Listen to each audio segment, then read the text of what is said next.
ingredients. So, ingredients Italian buttercream, we've got egg whites. They can be fresh or pasteurized. We're just going to use pasteurized.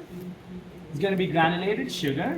There's going to be lemon juice, a little bit of water, and lots of butter. And vanilla. Is it vanilla? It's supposed to be vanilla, yeah. It says optional. 3 grams and 3 grams. Skip the vanilla. Don't need the vanilla. All right. Okay, so if you remember, 3 kinds of buttercreams we spoke about in the whipped or the egg film method. So you had your Swiss, right, and you had your Italian. So those were kind of the two main ones.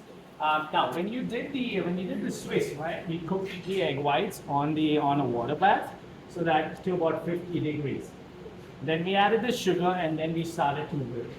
So that kind of stabilized the egg white and also pasteurized the egg. With the Italian, it's a little bit different. So instead of cooking the egg whites this time, we're actually going to cook the sugar. Okay? So we're going to start off with the granulated sugar. We're going to take that in a pot, and to that we're going to add the lemon juice and the water. Why do you think we add the water? Why can't I just start cooking the sugar by itself? Okay, right? It is gonna caramelize, right? Your sugar is gonna caramelize if you don't add the water. Now, does the water affect the consistency of the sugar? It doesn't, because what happens is as you're cooking this mix, the water is gonna start to evaporate, right? And then eventually all the water is evaporated, and it's just the sugar that's left behind. And then the sugar is gonna start to cook. Right? So it slows down the cooking process. When you make a caramel, again, you can use a similar idea, right? You can start off with water, which is called a wet caramel. If you choose to do a caramel without any moisture in there, it's going to be called a dry caramel. Okay? So for this one, we're just going to mix the sugar in. The lemon juice is there as an acid, so it's going to help prevent crystallization with the sugar. Okay? Now, sugar is one of those very tricky ingredients to work with, because sugar at room temperature is a solvent. Have you ever experienced where, like honey, or even, if you make simple syrup and you keep it in the fridge, after a few days, it gets all gray. You would have noticed that a lot with honey. And the reason being, most honey you buy is not actually pure honey, right? There's sugar added into it. Because I don't think the bees can make that much honey almost in a piece. So there's a bit of sugar added into it. And the reason why that crystallization happens is because in its natural form, sugar is solid. Even if you add a liquid to it, it still wants to get back to its natural form, which is solid. And when you start to cook that sugar, right, if you notice, I might have a few grains on the side, right? There'll be a few little grains sticking on the side over there. Right. If that grain falls back into that syrup, it sets off a chain reaction. It begins to crystallize sugar particles around. And that's when you get that crystallization. Okay, so what that happens is basically all your water is gone, and now it just looks like little sugar grains inside of it. If that happens, you can't use it, because if you add that sugar into your egg whites, the sugar is not going to dissolve, and your meringue is going to be gray, which means your buttercream in turn is going to be green. Right, the way to fix that is, yes, add lemon juice into your recipe. Even if the recipe doesn't call for lemon juice, if you're cooking sugar, just add lemon juice. Okay, about a cap.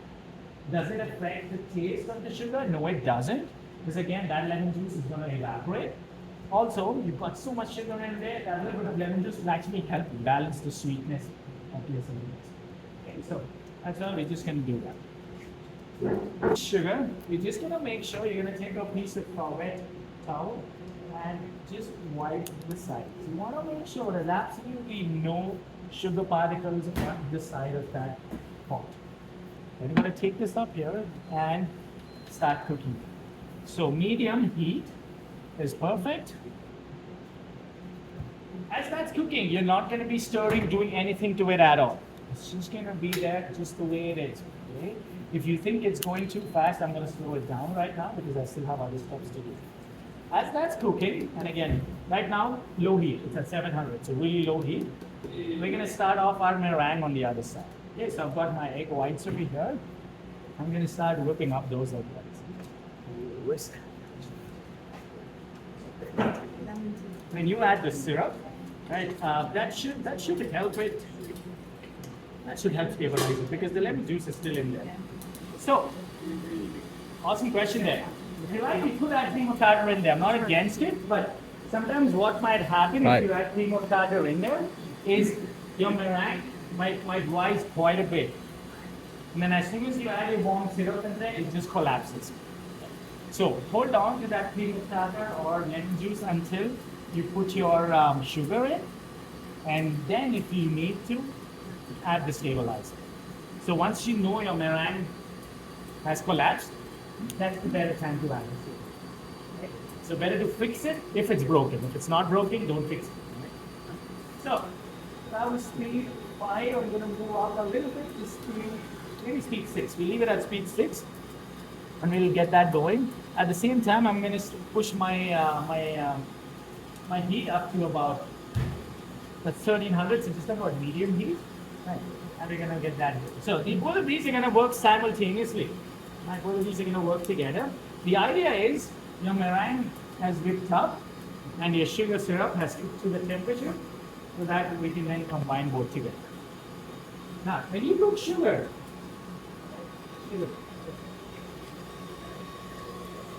it does go through a few temperature changes, right? So that's at about 100 degrees. What do you think it is at? Water boils. This is the syrup, right? So when we make the simple syrup, or any kind of syrup, that's your sugar at 100 degrees. As you cook it a little more, the next stage is what's called a soft boil. And that comes in between 115 to 120 degrees. Okay? That's the stage we're going to cook our sugar till today. It's going to be cooked to what's called a soft ball state. And I'll show you why it's called a soft ball. And I'll actually show you why. As you continue cooking, you go a little bit higher, right? 120 to 125 to 130. It's going to be hard ball.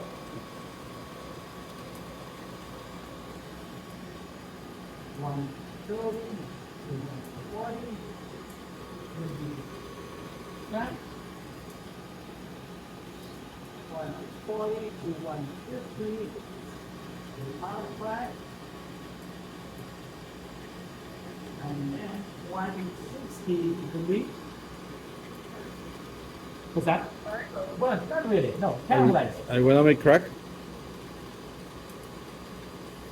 So sugar caramelizes at 160 degrees Celsius. And that one's probably Canadian Tire. You won't need it, but when you get to sugar class here too, Shavki is going to ask you to get one. So if you find one on a discount somewhere, Canadian Tire, pick it up. If you've got a probe, you can use that too. I'm just going to stick that in.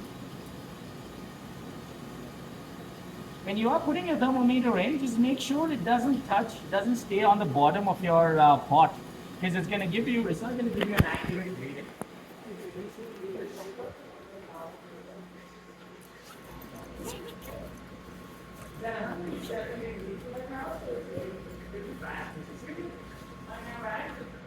It's also getting there, so you see it's getting to you. You want to take a look down closer, take a look at that.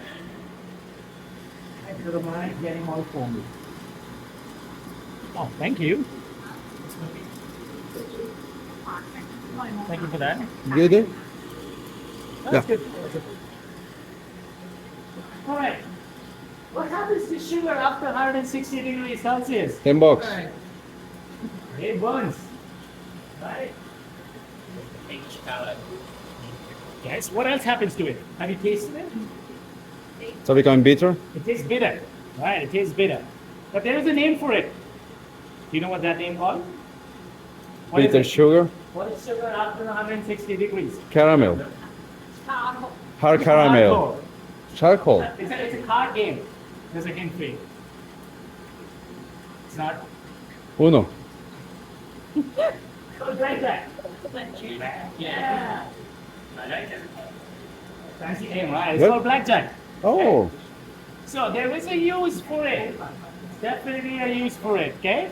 If you're doing, if you're making breads, right? And you want to give it, especially if you're making rustic breads like a rye bread, you would use a small portion of blackjack to give it color.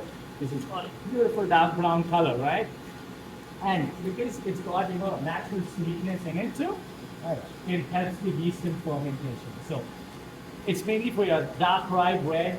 That's where you would use it. So yeah, that's your burnt sugar. But for baking, not really. You don't really use it anymore. Not much. What are we at? 114, 16. That's moving fast. Now we drop down 15. So it's getting there. All right. Sugar at 117 degrees is hot.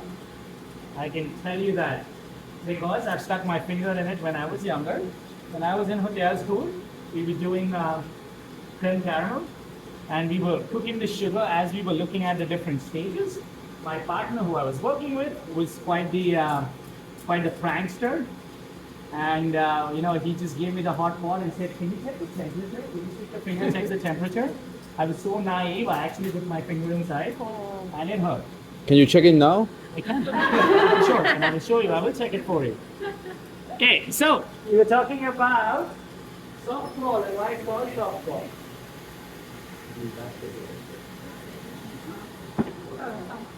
So you're gonna get a little bit of water. Yeah, take that.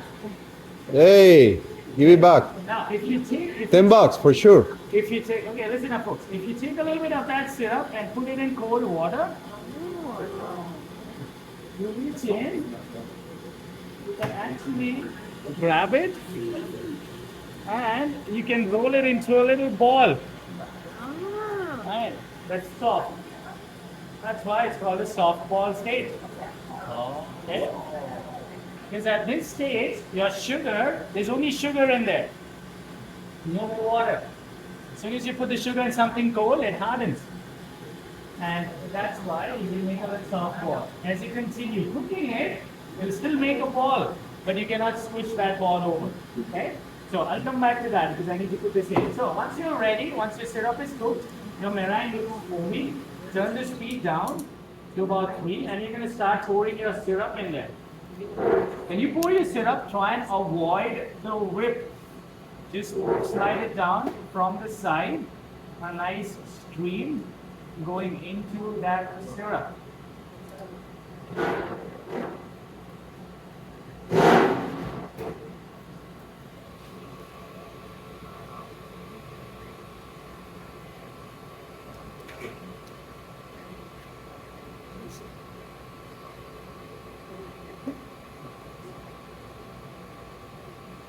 Syrup's in, push the speed back up to about an 8, and we're gonna let that meringue whip.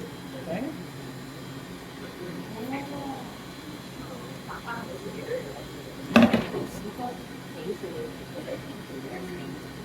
Nah.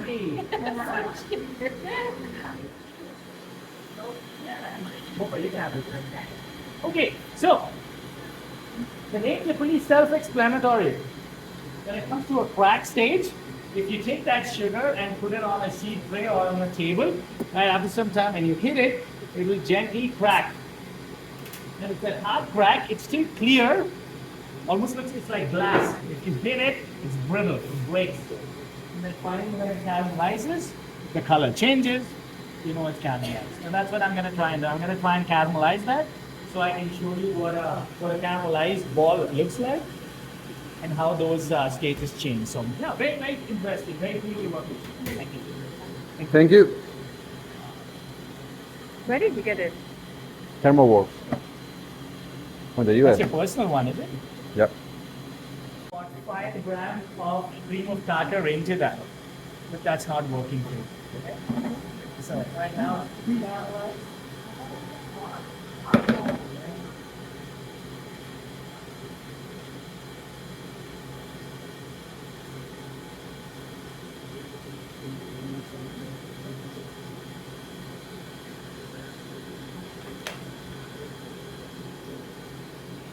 that sticks to the bottom. Yeah, good. Much harder. You can't even squeeze it. This one, you know, it's soft. Sit by. The reason we don't cook our sugar too high is because if you cook your sugar higher and you put it in there, as soon as it hits the cold bowl, that sugar is going to crystallize. It's going to form a chunk of sugar, and then it's not going to dissolve. At this consistency, because it's so soft, it's pliable, it blends into your egg whites. That's why that 170 degrees and that range is really important for the sugar. Okay? Awesome. Any questions about that, folks? Any questions so far? Not yet. Okay.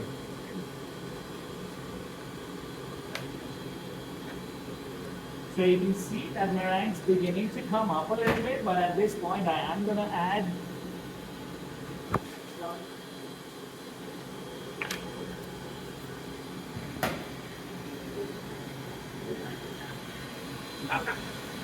cream of tartar in there. Ah. So that's going to keep whipping. That's going to get volume. Okay, similar to what it did with your Swiss buttercream. Make sure your bowl is still warm. If your bowl cools down, just like last time, you're gonna call me over. We'll use the blowtorch, give it a little bit of heat so that your meringue can constantly rise. Once it's cool, the meringue is not gonna rise because the sugar is not dissolving into it. Okay. Now, once I've got the volume that I desire, similar to what you did with the French meringue, sorry, with the Swiss meringue, once it's reached its peak volume, that's when you start adding your butter in. Please make sure your butter is out at room temperature. If it's coming out from the fridge, please make sure you microwave it for a little bit. Don't melt it completely, just microwave it. Okay? So, that's going to be your Italian butter. Okay? We can look at the texture. When I finish mine, I'll show you what the texture looks like. And we can compare it with the Swiss so you get a bit of an idea of what questions? Okay, so here's the plan. Since mine's taking a little bit longer than I expected, you can go back to your stations. You can start your